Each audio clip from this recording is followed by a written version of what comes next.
열왕기하 12장 9절부터 16절입니다. 요아스 왕이 성전 수리를 친히 관리하는 내용입니다. 첫째로 이제 성전 수리할 헌금함을 설치하는 내용입니다. 열왕기하 12장 9절 제사장 여호야다가 한 궤를 가져다가 그것의 뚜껑에 구멍을 뚫어 여호와님의 전문 어기 오른쪽 곧 제단 옆에 두매 여호와님의 성전에 가져오는 모든 은을 다 문을 지키는 제사장들이 그 궤에 넣더라. 자, 요아스 왕이요 성전 수리를 지연한 것을 책망을 했죠. 제사장들을 책망을 하고 이제 성전 수리용 헌금을 걷는 것 그리고 또 걷는 수리용 헌금을 위해서 그 성전 어기, 그 성전 문 앞에 오른쪽에다가 이제 헌금함을 설치한 것입니다. 그래서 제사장들이 이제 걷어온 것을 거두지 못하게 하고 직접 이제 왕이 관리를 하게 되는 것이죠. 그래서 이제 제사장들은 성전을 수리하기 위해서 가져온 헌금을 그 헌금함이죠. 우리나라 요즘 말로 하면 헌금함이죠. 그러니까 헌금함에다 넣게 했습니다. 그리고 그 성전 수리를 위한 헌금뿐만 아니라 다른 용도의 헌금도 전부 이 성전 수리용 헌금함에 넣게 한 것이죠. 자, 그래서 보면은 이 성전 수리를 위해서 요아스 왕이 다른 용도 헌금까지 했다고 하는 거예요. 그래서 이제 13절, 14절에 더 명확히 알 수 있습니다.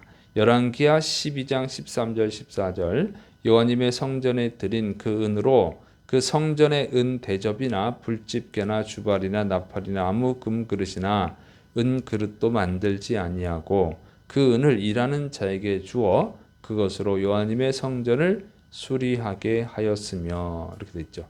그래서 이 헌금함에 들어오는 그 돈을 가지고 성전의 기구를 사는 것도 하지 않았다고 하는 거예요. 일단 성전 수리에 집중하는 것이죠. 그래서 다른 용도의 헌금까지도 다 성전 수리에 사용하게 했어요. 그래서 이거를 보면은 이 요아스 왕이 성전 수리에 대단히 열심을 내는 것을 알 수 있습니다. 그러니까 이런 열심은 첫째로 이제 종교적 열심일 수 있고 두 번째로는 자신의 업적 쌓기일 수 있다 그랬어요. 근데 그것보다도 또 다른 것도 있다고 하는 거죠. 그 정도로 이해하기는 좀 지나친 면이 있죠.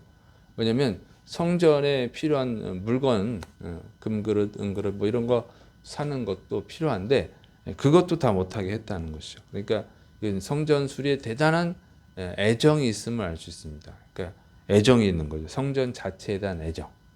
성전 수리에 열심을 내는 것은 성전 자체에 대한 애정이 있음을 알 수 있어요. 그러면 그런 애정을 갖는 이유는 뭐냐면 이 요아스 왕이 7살이 될 때까지 성전에서 숨어 살았죠.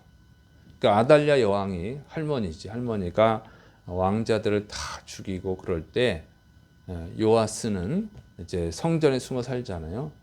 이 여호야다 대제사장하고 여호세바 그의 부인 여호세바 덕분에 그래서 이제 요아스 왕에게는 고모랑 고모부죠. 자, 그래서 이 성전에서 숨어서 살았단 말이죠.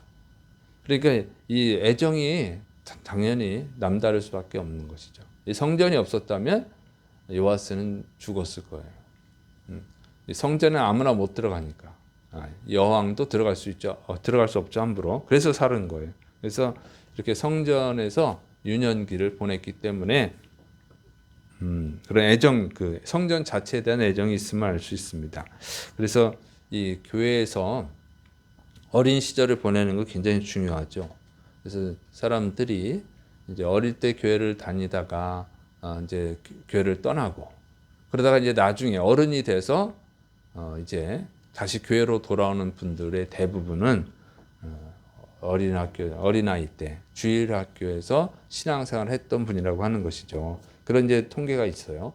자, 이런 걸 보면은 어릴 때부터 성전을 가까이 하는 것은 그러니까 교회에서 신앙생활하게 하는 것은 굉장히 중요하다고 하는 것입니다. 그래서 부모님들이 뭐 공부도 중요하고 다른 것도 더 중요하지만 다른 것도 중요한 게 많겠지만 그러나 우리에게는 영혼권이 더 중요하죠. 그래서 이 세상에서는 잠시 살다가 가는 것뿐이죠.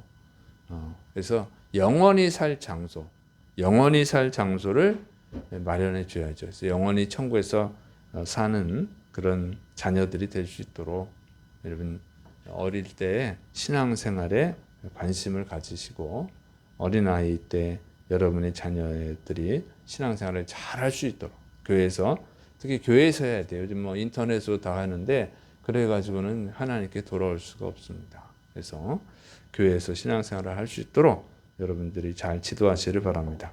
자, 두 번째로는 이제 성전 이 수리에 사용하는 헌금을 관리하는 내용이에요. 열왕기하 11장 10절부터 11절.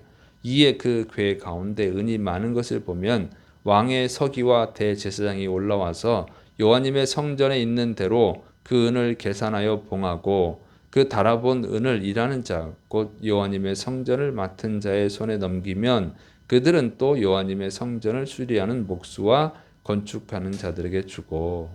자, 그래서 이제 성전 옆에 설치한 이 궤, 그러니까 헌금함에 은이 많이 차면 이제 왕의 서기관과 대제사장이 함께 수거하게 했습니다. 그리고 그 이 성전 수리를 하는 감독에게 돈을 주는 거예요. 그러면 그 감독이 이제 그 일을 하는 사람들에게 또 돈을 주는 것이죠. 그러니까 그 전에는 제사장들이 이 관리를 했었어요. 근데 이제 제사장들이 관리하지 못하게 하고 이제 신하를 붙여서 하게 하는 거죠. 그러니까 요아스 왕이 신하, 그러니까 관리를 임명을 한 것은 이제 자기가 직접 관리하는 것이죠. 그래서 요아스 왕이 제사장들이 이 성전 수리를 하는 것을 신뢰하지를 못한 거예요. 신뢰하지 않고 자신이 직접 하는 것이죠. 왜 그러냐면 이 지연이 됐거든요. 성전 수리가 대략 뭐 요아스가 한 20년 이상, 뭐 23년 이렇게 이 지연을 시켜왔기 때문에 이렇게 하는 것이죠. 그래서 요아스 왕은 이제 자신이 직접 관리하기로 한 것입니다. 그리고 이 요아스 왕이 직접 관리를 하니까 일이 잘 진행이 됐음을 알 수 있습니다. 열왕기하 11장 15절 또 그 12장 15절 또 그 은을 받아 일꾼에게 주는 사람들과 회개하지 아니하였으니 이는 그들이 성실히 일을 하였습니다. 그래서 일꾼들이 일을 잘했다고 하는 거예요. 그래서 임금을 지불하는 일들 이런 걸 보니까 성실히 행했다. 이게 정직하다는 거예요. 정직했다. 그래서 회개하지 않았다는 것은 뭐 특별히 감사하지 않았다는 거예요. 돈을 제대로 썼는지 감사, 요즘 말로 감사하죠. 그걸 하지 않은 거예요. 잘했기 때문에. 그러니까 왕이 정말 이렇게 관심을 가지고 왕이 직접 막 챙기고 그러니까 일하는 일꾼들도 아주 성실히 했다는 거죠. 성실히. 그래서 은혜롭게 이 성전 수리가 마무리됐음을 알 수가 있습니다. 이것이 지도자의 영향력이죠. 지도자의 관심과 열정은 그 신하들에게, 백성들에게 영향을 끼치는 것입니다. 그래서 이 하나님이 관심을 갖는 것, 우리가 관심을 갖게 되죠. 우리는 전도를 중요하게 여기잖아요. 또 예배를 중요하게 여기죠. 왜? 주님이 가르쳐 주셨잖아요. 예수님께서 하나님은 영과 진리로 예배하는 자를 찾으시느니라. 그리고 모이기를 피하는 모이기를 피하는 어떤 자들의 습관처럼 하지 말라. 또 예수님께서 전도를 시켰잖아요. 전도를. 그래서 이런 것들이 우리가 예배를 중요시 여기는 것이죠. 이게 이제 구약 시대 때부터 거룩한 성회로 모여라. 그래서 자꾸 모여서 예배 드려라. 성회가 요즘 말로 하면 예배예요. 그래서 구약 시대 때부터 열심히 모여서 예배 드리라고 했기 때문에 예배를 드리는 거고 또 전도 예수님께서 내가 전도하러 왔다 하면서 또 제자들을 전도를 보내시고 그랬기 때문에 우리가 전도를 또 열심히 하는 것이죠. 이런 거예요.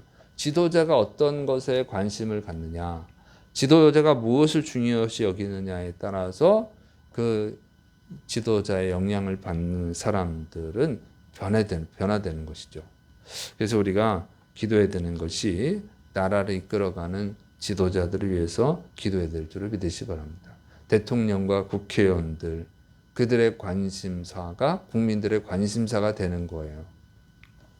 그리고 직장에서는 회사의 사장, 상사들이죠. 또 학교에서는 선생님들이죠. 학교의 선생님의 말이 학생들에게 굉장히 영향력을 끼치잖아요. 선생님의 말을 듣고 꿈을 갖는다고. 그런 자신의 어떤 미래, 직업을 선택하기도 하고 굉장히 많은 영향을 끼칩니다. 그래서 그 지도자들을 위해서 기도해야 돼요. 그래서 지도자들이 하나님을 잘 믿고 하나님께 충성하는 자들이 된다면 여러분 자녀들도 그렇게 변화될 수 있어요. 그래서 대통령과 국회의원들, 학교 선생님들 이런 분들을 위해서 우리가 기도하고 또 전도하고 해야 될 줄을 믿으시기 바랍니다. 자, 이제 세 번째로는 속건제와 속죄제는 제사장에게 돌려줬다 하는 거예요. 열왕기하 11장 16절. 속건제 은과 속죄제의 은은 여호와님의 성전에 드리지 아니하고 제사장에게 돌렸더라. 그래서 여러 용도의 헌금을 성전 수리에 이제 우선적으로 사용을 했어요. 이 성전 수리가 완공이 될 때까지는 그렇게 했단 말이죠. 그런데 속건제와 속죄제 헌금은 성전 수리에 사용하지 않고 제사장들에게 주었다고 하는 것이죠. 이것은 그 제사장들이 생활을 잘 할 수 있도록 한 거예요. 그러니까 성전 수리도 중요하지만 성전을 운영하는 성전에서 일하는 제사장들의 생활도 중요하죠. 그러니까 생계가 지원이 돼야지 이제 하나님의 일을 잘 할 수 있으니까 이렇게 한 거예요. 그런 거 보면 요아스가 성전 수리에 집중하면서도 제사장들의 생애까지 신경을 썼다고 하는 거예요. 이거 참 지혜롭게 잘한 것이죠. 그래서 이렇게 지혜롭게 운영을 잘 할 수 있었던 것은 어떤 영향이냐? 바로 여호야다 대제사장의 지도죠. 그러니까 이 정신적 지주가 여호야다 대제사장이잖아요. 그래서 여호야다 대제사장의 지도를 받을 때 요아스 왕은 나라를 잘 운영해 갈 수 있었다고 하는 것이죠. 그래서 지도자가 정말 중요하죠. 그래서 훌륭한 지도자. 그러니까 어떤 높은 자리에 있어만 지도자가 아니고 정신적으로 영향력을 행사할 수 있는 사람도 지도자죠. 그게 진짜 지도자죠. 그래서 우리는 훌륭한 사람의 지도를 받을 때 우리는 훌륭한 사람이 될 수 있습니다. 그래서 우리는 누구의 지도를 받아야 되느냐? 우리 하나님께 지도를 받아야 될 줄을 믿으시기 바랍니다. 그래서 여러분 날마다 하나님의 말씀을 들어야 돼요. 하나님의 말씀을 읽고 배우고 그리고 하나님이 나에게 뭐라고 말씀하시는가 이걸 생각해야 됩니다. 우리가 이제 새벽 예배 드리는 이유도 하나 그거죠. 새벽마다 하나님의 말씀을 듣고 하루를 시작하는 거예요. 오늘 하루를 하나님의 뜻대로 살아가는 것이죠. 그렇게 할 때 우리 인생은 하나님의 지도를 받게 되고 우리의 인생은 하나님이 기뻐하시는 길, 하나님이 인도하시는 길을 걷게 될 줄을 믿으시기를 축원합니다. 그래서 여러분이 날마다 하나님의 지도를 받아서 그 가는 길이 형통하고 또 하나님께 영광 돌리는 승리의 길이 되시기를 축원합니다. 기도하겠습니다. 사랑이 많으신 하나님 아버지, 오늘도 말씀으로 우리를 가르쳐 주시니 감사드립니다. 나라를 이끌어가는 대통령들, 또 국회의원들, 지도자들이 하나님을 경외하고 하나님의 뜻대로 살아갈 수 있도록 또 우리도 날마다 하나님의 뜻을 묻고 하나님의 뜻에 순종하게 도와 주옵소서. 예수님의 이름으로 기도드립니다. 아멘.